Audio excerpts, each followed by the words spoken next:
बिस्मिल्लाहिर्रहमानिर्रहीम। अस्सलाम वालेकुम स्टूडेंट्स, कैसे हैं आप? आई होप कि आप सब खैरियत से होंगे।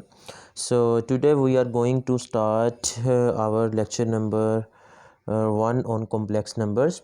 तो जैसा कि बेटा आप लोगों को पता है कि लॉकडाउन से पहले जो है हमने जो चीज़ें डिस्कस की थी चैप्टर नंबर 2 की, तो वो हमने जो है 2.4 तक जो है चीज़ें हमने कर ली थी। नेक्स्ट हमने एक्सरसाइज नंबर 2.5 को जो है वो नेक्स्ट करना है। तो उसके लिए उसमें जो है आपके पास कॉम्प्लेक्स नंबर्स का कॉन्सेप्ट आता है। तो सबसे पहले जो है वो आपको कॉम्प्लेक्स नंबर्स के बारे में मैं इंट्रोडक्शन दूंगा कि what is a complex number, और कॉम्प्लेक्स नंबर किस टाइप का होता है, किस तरह से इसको लिखा जाता है, ठीक है, और कौन कौन सी चीज़ें इंपॉर्टेंट हैं। फिर उसके बाद जो है हम नेक्स्ट मूव करेंगे, ठीक है। So as you all know कि आपने जो है सबसे पहले आप जो है वो रियल नंबर्स के बारे में पढ़ चुके हैं, लेकिन अभी कॉम्प्लेक्स नंबर जो है बिल्कुल एक नया टॉपिक है आप सब बच्चों के लिए। So let's start with the basic definition of complex number. तो यहाँ पे इसकी डेफिनेशन चेक करें। पहले मैं डेफिनेशन लिखता हूँ कॉम्प्लेक्स नंबर की।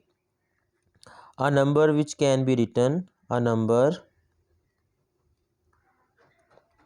विच can be written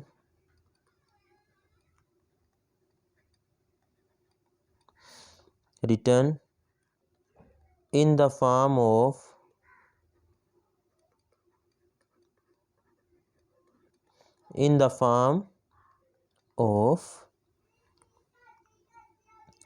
a plus b iota, where ऐसा नंबर जो कि इस फॉर्म में लिखा जाए, a प्लस बी आयोटा की फॉर्म में आपके पास लिखा जाए, वो आपका क्या कहलाएगा जी? वो आपका कॉम्प्लेक्स नंबर कहलाएगा, ठीक है।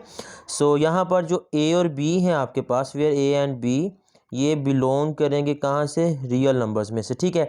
यानी कि a भी आपका जो है वो कोई रियल नंबर होगा, बी भी आपका जो है वो कोई रियल नंबर होगा डेफिनेटली, ठीक है। और जो आयोटा है यहाँ पर, ये जो आई यूज़ किया हुआ है ना, बेसिकली आपको आई की टाइप का लग रहा है, इसको हम आयोटा बोलते हैं। So here iota is equal to, iota की जो वैल्यू है वो आपके पास होगी -1 का स्क्वायर रूट, ठीक है। सो आयोटा जो है वो आपके पास किसके बराबर है? -1 के स्क्वायर रूट के इक्वल होगा। सो कोई भी ऐसा नंबर जो इस शक्ल में लिखा जाए a प्लस बी आयोटा की फॉर्म में, वो आपका क्या कहलाएगा बेटा? कॉम्प्लेक्स नंबर कहलाएगा, ठीक है। सो यहाँ पे मैं बहुत सारी एग्जांपल्स लिखता हूँ जिससे आपको आइडिया हो जाएगा कि ये सारे के सारे जो हैं वो कॉम्प्लेक्स नंबर हैं। लेट्स सपोज मैं लिखता हूँ जी 2+4 आयोटा, ठीक है। यहाँ पर ये जो है 2+4 आयोटा, ये भी एक कॉम्प्लेक्स नंबर है। -3 -9 iota, it is also a complex number. अब यहाँ पर देखें, -3 भी आपका रियल है, -9 भी आपका रियल है, और आयोटा, अच्छा ये आयोटा आप 9 के बाद भी लिख सकते हैं, या आप इसको ऐसे भी लिख सकते हैं -3 माइनस आयोटा 9, ऐसे भी लिख सकते हैं, ठीक है। तो इसमें कोई प्रॉब्लम नहीं है। तो मोस्टली जो है हम इस तरीके से यूज़ करेंगे आयोटा को कॉम्प्लेक्स नंबर को लिखने में। -3 -9 आयोटा, आयोटा को जो है हम बाद में यूज़ करेंगे, ठीक है। सो अब यहाँ पर देखें, जो आपका एक कॉम्प्लेक्स नंबर है वो दो पार्ट्स के ऊपर मुश्तमिल होता है, ठीक है। इसके दो पार्ट्स होते हैं कॉम्प्लेक्स नंबर के। लेट्स सपोज जैसे यहाँ पे मैंने लिखा हुआ है जी a प्लस बी आयोटा, ठीक है। और a और b मैंने कहा कि ये दोनों आपके क्या हैं? रियल नंबर्स हैं। लेकिन यहाँ पर ये जो a है आपके पास, ये वाला a, it is called the real part of the complex number. a को क्या बोलेंगे हम? a जो है वो आपका क्या होगा? Real part of complex number, ठीक है। और जो आपका b है basically it is called the imaginary part. इसको हम क्या बोलेंगे जी? Imaginary part, imaginary part of complex number, ठीक है। तो यहाँ पर जो आपका कॉम्प्लेक्स नंबर है, it is included in two parts. First part is called the real part, जो कि आयोटा के बगैर होता है, उसको हम क्या बोलते हैं? रियल पार्ट बोलते हैं, हकीकी हिस्सा बोलते हैं, ठीक है। And the B is called the imaginary part, और जो बी है आपका वो क्या कहलाएगा? आपका इमेजिनरी पार्ट कहलाएगा, ठीक है। सो लेट्स सी, अगर मैं आपसे पूछूं कि बताएं जी यहाँ पर आपके पास कौन सा जो है वो आपके पास जो है कॉम्प्लेक्स नंबर का रियल पार्ट क्या है और इमेजिनरी पार्ट क्या है, तो आप बहुत इजीली बता सकते हैं। मैं कुछ एग्जांपल्स लिख रहा हूँ आपके सामने। रियल और इमेजिनरी पार्ट जो है हम इसमें डिस्कस करते हैं। तो आपके 2.5 में जो है वो कुछ क्वेश्चन इसी टाइप के होंगे। तो ये जो चीज़ें मैं आज बता दूंगा आपको, इससे जो है वो आपकी 2.5 जो है वो इजीली सोल्व हो जाएगी सारी, ठीक है। लेट्स सपोज मैंने एक कॉम्प्लेक्स नंबर लिखा है जी -9 + 7 आयोटा, ठीक है। अब अगर कॉम्प्लेक्स नंबर को मोस्टली जो है हम इस तरह जी से रिप्रेजेंट करते हैं, ठीक है। जी इज इक्वल टू -9 + 7 आयोटा। ये जी जो है ये कॉम्प्लेक्स नंबर को डिनोट करने के लिए यूज़ किया जाता है। अब अगर मैं आपसे पूछूं कि बताएं कि इसका रियल पार्ट क्या है, तो आपने इसका आंसर कैसे देना है। रियल के लिए शॉर्ट वर्ड में हम लिखते हैं RE, ब्रैकेट के अंदर आपने लिखना है जी। अब रियल पार्ट क्या है, जो आयोटा के बगैर है। आयोटा के बगैर क्या है आपके पास -9। सो -9 is called the real part of the complex number.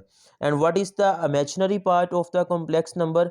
तो आपने इमेजिनरी के लिए लिखना है IMG और ब्रैकेट के अंदर Z लिखना है आपने। और देखो इमेजिनरी पार्ट, अब बहुत सारे बच्चे यहाँ पे मिस्टेक करते हैं, वो आयोटा को भी साथ मेंशन कर देते हैं। बेटा जो इमेजिनरी पार्ट है वो आयोटा के साथ जो भी रियल नंबर होगा वो आपका इमेजिनरी पार्ट वो वाला होगा। आपने आयोटा को साथ मेंशन नहीं करना। अब आयोटा के साथ क्या आ रहा है आपके पास, देखें 7 आ रहा है। So that's mean 7 is your imaginary part. Clear. Okay, एक अनदर एग्जांपल देखते हैं हम लोग। यहाँ पर सेकंड एग्जांपल है आपके पास। लेट्स सपोज मैं एक कॉम्प्लेक्स नंबर लिखता हूँ जी आपके पास -3/2 -4/7 आयोटा, -3/7 एंड -4/7 आयोटा, ठीक है। अगर मैं आपसे कहूँ जी बताएं इसका रियल पार्ट क्या है आपके पास, तो आप बहुत इजीली बता सकते हैं जी। इसका रियल पार्ट जो है, real part of G it is equal to -3/7 and the imaginary part of G, ये भी आप बहुत इजीली बता सकते हैं। जो इमेजिनरी पार्ट है डेफिनेटली अब वो है -4/7। जब नेगेटिव दरमियान में आ जाए तो फिर इमेजिनरी पार्ट के साथ नेगेटिव साइन आएगा, ठीक है। वो आपका होगा -4/7। So it is called your imaginary part, ठीक है। सो आई होप कि आपको जो है ये अंडरस्टैंडिंग होगी कि आपका रियल पार्ट कौन सा है और आपका इमेजिनरी पार्ट कौन सा है। तो अब आपके सामने कोई भी कॉम्प्लेक्स नंबर आए तो आप इजीली बता सकते हैं कि what is the real part of the complex number and what is the imaginary part of the complex number. Okay, next हम मूव करते हैं। कुछ प्रॉपर्टीज़ हैं आयोटा की, ये मैं आपसे डिस्कस करता हूँ यहाँ पर। तो प्रॉपर्टीज़ ऑफ आयोटा को जो है हमने किस तरह, अगर आपके पास आयोटा की हायर पावर आ जाए तो आपने उसको किस तरह से सोल्व करना है, ठीक है। देखें अभी मैंने डिस्कस किया आपके साथ कि जो आपका आयोटा है it is equal to square root of -1। ये किसके बराबर होता है, स्क्वायर रूट ऑफ -1 के। तो बेटा अगर हम इसका दोनों तरफ स्क्वायर ले लें, क्या ले लें हम इसका दोनों तरफ स्क्वायर, तो that's mean iota square will be equal to -1। Iota square जो है ये आपका -1 के बराबर होगा, ठीक है।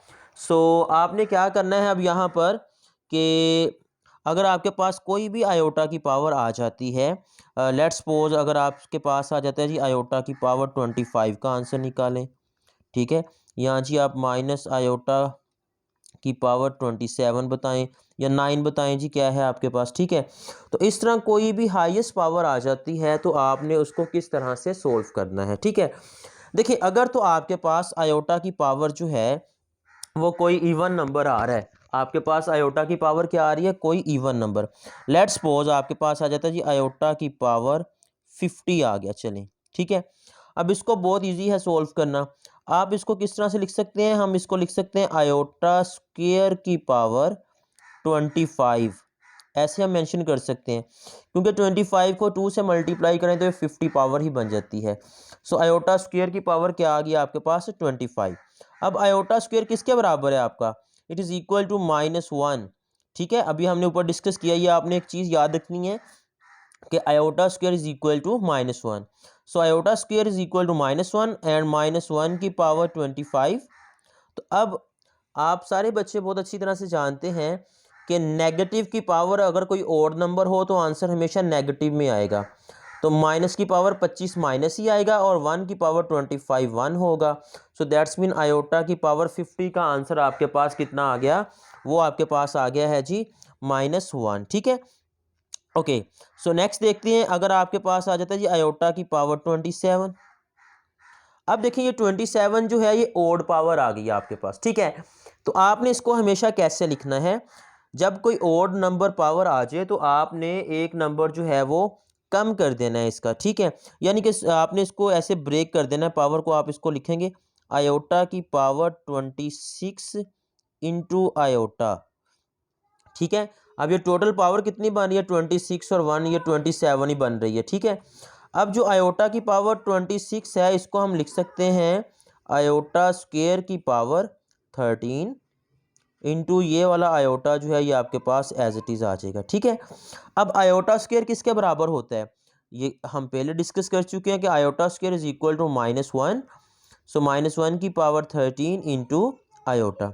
अब बेटा -1 की पावर 13, फिर वही बात कि अगर नेगेटिव की पावर ओड नंबर हो तो उसका आंसर नेगेटिव ही आएगा। माइनस और 1 की पावर 13 आपका 1 आ जाएगा इंटू आयोटा। -1 को आयोटा से मल्टीप्लाई करेंगे तो आंसर क्या आ गया आपके पास, minus iota. So I hope कि आप अंडरस्टैंड कर गए होंगे कि आपके पास जो है आयोटा की पावर कुछ भी आ जाए तो आप इजीली जो है उसको सोल्व कर सकते हैं। चलें एक और एग्जांपल देखते हैं यहाँ पर कि आपके पास अगर आ जाए माइनस आयोटा की पावर 5 आ गया, ठीक है। अब ये ब्रैकेट में है सारी चीज़। अब इसका मतलब है कि माइनस की पावर भी 5 है और आयोटा की पावर भी 5 है। तो आपने क्या करना है यहाँ पर, आपने बड़ा माइनस की पावर 5, डेफिनेटली ये तो माइनस ही होगा क्योंकि माइनस की पावर अगर ओड नंबर आए तो आंसर माइनस ही आएगा। और आयोटा की पावर 5 को हम इस तरह से लिख देंगे आयोटा की पावर 5। अब देखें ये आयोटा की पावर ओड नंबर है, इसको आप ब्रेक करें, इसको आप लिखेंगे माइनस आयोटा की पावर 4 इंटू आयोटा, ठीक है। अब आयोटा की पावर 4 को हम लिख सकते हैं माइनस आयोटा स्क्वेयर का स्क्वेयर इंटू आयोटा। तो अब आयोटा स्क्वेयर किसके बराबर है आपका, -1 के, -1 की पावर 2 इंटू आयोटा। तो बेटा -1 की पावर 2 आंसर आपका क्या आएगा, +1, और +1 को आयोटा से हम देखो, सॉरी ये आपके पास आना है, हाँ ये शुरू में माइनस तो एज इट इज़ आएगा ना, -1 की पावर 2 +1, और ये वाला शुरू वाला जो माइनस है ये एज इट इज़ रहेगा, ठीक है। अगर हम इसको देखें तो ज़रा नोट करें, आपके पास जो है ये माइनस जो है ये एज इट इज़ यहाँ पर आएगा, और यहाँ पे मैं चलें सोल्व कर रहा हूँ इसको दोबारा से। अब ये वाला माइनस एज इट इज़, और -1 की पावर 2 +1 इंटू आयोटा। तो -1 को आयोटा से मल्टीप्लाई करेंगे तो आपका आंसर क्या आ गया जी, माइनस आयोटा। तो ये बड़ा आपने इस तरह से जो है वो आयोटा की पावर्स को सोल्व करना है। सो आई होप कि आपको जो है ये लेक्चर आज का बहुत अच्छी तरह से समझ आ गया होगा कि आपके पास कॉम्प्लेक्स नंबर्स क्या हैं, कॉम्प्लेक्स नंबर्स को आपने किस तरह से सोल्व करना है, ठीक है। और कॉम्प्लेक्स नंबर्स की जो है वो प्रॉपर्टीज़ क्या हैं आपके पास, ठीक है। सो नेक्स्ट लेक्चर में जो है हम इंशाल्लाह डिस्कस करेंगे कि हमने कॉम्प्लेक्स नंबर को ऐड किस तरह से करना है, सब्ट्रैक्ट किस तरह से करना है, और मल्टीप्लाई किस तरह से करना है। सो अगर आपको जो है ये लेक्चर समझ आ गया हो तो आप बेटा इसको तवज्जो से सुने लेक्चर को, और इसके बाद जो है नेक्स्ट आप इसके ऊपर लाइक और कमेंट्स ज़रूर करें, और नेक्स्ट शेयर ज़रूर करें अपने फ्रेंड्स के साथ ताकि आपके फ्रेंड्स भी इससे फ़ायदा हासिल कर सकें। Thank you very much. इंशाल्लाह नेक्स्ट लेक्चर में मुलाकात होती है।